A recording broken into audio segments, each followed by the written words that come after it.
নমস্কার বন্ধুরা, সবাইকে স্বাগত জানাই শ্রাবন্তী কিচেন অ্যান্ড ডেলি ব্লগে। আজকে নিয়ে চলে এসেছি খুব সিম্পল অ্যান্ড ইজি একটা রেসিপি, যেটা আপনারা রুটি বা পরোটার পরিবর্তে খুব সহজেই বানিয়ে ফেলতে পারবেন, বা চাইলে আপনারা বাচ্চাদের টিফিনের জন্যও এটা বানিয়ে দিতে পারেন। তো চলুন শুরু করে দিই। প্রথমেই নিয়ে নিয়েছিলাম একটা আলুটাকে বেশ ভালো করে গ্রেট করে 3-4 বার ধুয়ে নিয়ে শুকনো ঝরঝরে করে রেখেছি। এরপরে নিয়ে নিয়েছি একটা বাটিতে দিয়ে দিলাম ক্যাপসিকাম কুচি। এবারে নিয়ে নিয়েছি একটা টমেটোটাকে একদম ছোটো ছোটো টুকরো করে কেটে নিয়েছিলাম। এরপর দিয়ে দিচ্ছি গ্রেট করা গাজর। এখানে হাফ গাজরকে আমি গ্রেট করে নিয়েছি, আপনারা চাইলে পরিমাণে বাড়াতে বা কমাতে পারেন। এবারে দিয়ে দিলাম একটা ছোট পেঁয়াজকে ছোটো ছোটো করে টুকরো করে নিয়েছিলাম। তারপরে দিয়ে দিলাম দুটো কাঁচা লঙ্কা কুচো, কাঁচা লঙ্কাটাকেও ছোট্ট ছোট্ট করে কেটে নিয়েছি। এবারে দিয়ে দিচ্ছি স্বাদ মতো নুন দেওয়ার পর এতে দিয়ে দেব সামান্য পরিমাণে লেবুর রসের পরিবর্তে আপনারা যদি চান এখানে চাট মশলা অথবা আমচুর পাউডারেরও ব্যবহার করতে পারেন।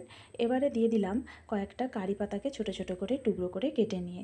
তারপরে দিচ্ছি সামান্য চিলি ফ্লেক্স। বাচ্চাদের জন্য বানালে আপনারা চিলি ফ্লেক্সটা অ্যাভয়েড করে যেতে পারেন। এবারে দিয়ে দেব 1 বাটি আটা। এখানে একটা ছোট বাটির মাপে আমি 1 বাটি আটা নিয়েছিলাম।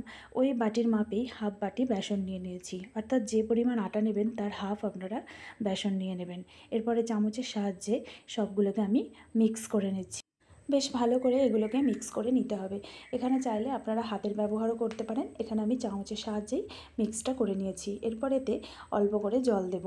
মোটেই বাটির মাপে 1 বাটি জল নিয়েছি, কিন্তু জলটা একসাথে কখনোই দেবেন না। অল্প অল্প করে জল দিয়ে এটাকে মিক্স করতে থাকবো। তো 1 বাটি জলকে আমি 2-3 বার ধরে দিয়ে এখানে একটা ব্যাটার রেডি করছি। একটু সময় ধরে ব্যাটারটাকে আপনারা বানাবেন, খুব পাতলা বা মোটা করবেন না। তো এরকমভাবে আমি ওই ব্যাটারটাকে রেডি করে নিচ্ছি। এবারে এর মধ্যে দিয়ে দিচ্ছি গোটা জিরে। এই জিরেটা কাঁচা জিরে, এটা কিন্তু ভাজা জিরে নয়। গোটা জিরেটাকে দিয়েও একটু 2-1 বার নাড়াচাড়া করে দিলাম। এরপরে এতে দিয়ে দিচ্ছি গ্রেট করা আলুটা। কাঁচা গ্রেট করা আলুটাকে বেশ ভালো করে 3-4 বার আমি কিন্তু ধুয়ে নিয়েছিলাম, যাতে আঠাটা চলে যায়। একদম ঝরঝরে করে ধুয়ে রেখেছিলাম। তারপরে এটাকেও মিক্স করে দিলাম, দিয়ে চামচের সাহায্যে বেশ ভালো করে নাড়াচাড়া করে মিশিয়ে দিচ্ছি। এখানে ব্যাটারটা খুবই ঘনত্বটা গাঢ় হয়ে গেছে, সেই জন্য এতে আর একটু সামান্য পরিমাণ জল দিয়ে দিচ্ছি। ব্যাটারটা না পাতলা না বেশি গাঢ় হবে, মোটামুটি মাঝারি ঘনত্বের একটা ব্যাটার রেডি করব। তো এইভাবে নাড়াচাড়া করে দেখুন এরকম একটা ব্যাটার রেডি করে ফেলেছি।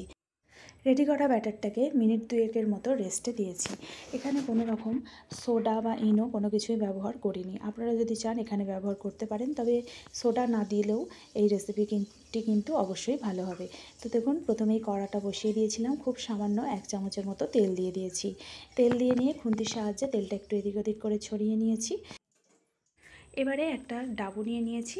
ডাবুর সাহায্যে এই ব্যাটারটা নিয়ে কড়ার মধ্যে দিয়ে মিলে দেব। এখানে আমি একটা ছোট ডাবু নিয়েছি, আপনাদের পছন্দ মতো যে কোনো চামচ বা ডাবুর সাহায্যে এরকমভাবে কড়াতে দিয়ে তার পিছন দিকটা দিয়ে এরকম মিলে গোল গোল করে দেবেন। দেখবেন শেপটা আপনিই চলে আসছে। তবু একটু এরকমভাবে মিলে দেবেন, তাহলে এর একটা শেপটা খুব সুন্দর আসবে। তো দেখুন এরকমভাবে দেওয়া হয়ে গেছে। এটাকে এবার একটু চাপা দিয়ে দেব। 1 মিনিটের মতো একটা থালা নিয়ে চাপা দিয়ে দিলাম। দেওয়ার পরে দেখুন এটা বেশ ফুলে উঠেছে, আর এর কালারটাও বেশ চেঞ্জ হয়ে এসেছে। এবারে খুন্তির সাহায্যে এরকম আস্তে আস্তে কোণগুলোকে একটু চেপে দিয়ে এটাকে উল্টে দেব। তাড়াহুড়ো করবেন না, কারণ এটা কাঁচা আছে, ভেঙে যেতে পারে। তো দেখুন এরকমভাবে উল্টে দেবেন আস্তে আস্তে। এর একটা সাইড বেশ সুন্দরভাবে ফ্রাই হয়ে এসেছে। খুব সামান্য তেল দিয়েই এটাকে ভাজবো, আর এক্সট্রা কোনো রকম তেলের ব্যবহার করব না। এরকমভাবে উল্টে পাল্টে একটু খুন্তি দিয়ে চেপে এটাকে ভেজে নেব। এটাকে আবার উল্টে দেবো, অপোজিট সাইডটাও ঠিক একইভাবে আঁচ খাইয়ে ভেজে নেব। এটা একটু সময় দিয়ে আঁচ খাইয়ে করবেন, তাহলে দেখবেন তেলেরও খুব একটা প্রয়োজন হবে না। তো খুব সহজে এই রেসিপিটি আপনারা আশা করছি বাড়িতে বানিয়ে নিতে পারবেন। এর জন্য কিন্তু এক্সট্রা কোনো ঝঞ্ঝাট নেই। বাড়িতে থাকা ইনগ্রেডিয়েন্টস দিয়ে আপনারা এটা খুব সহজেই বানিয়ে ফেলতে পারবেন।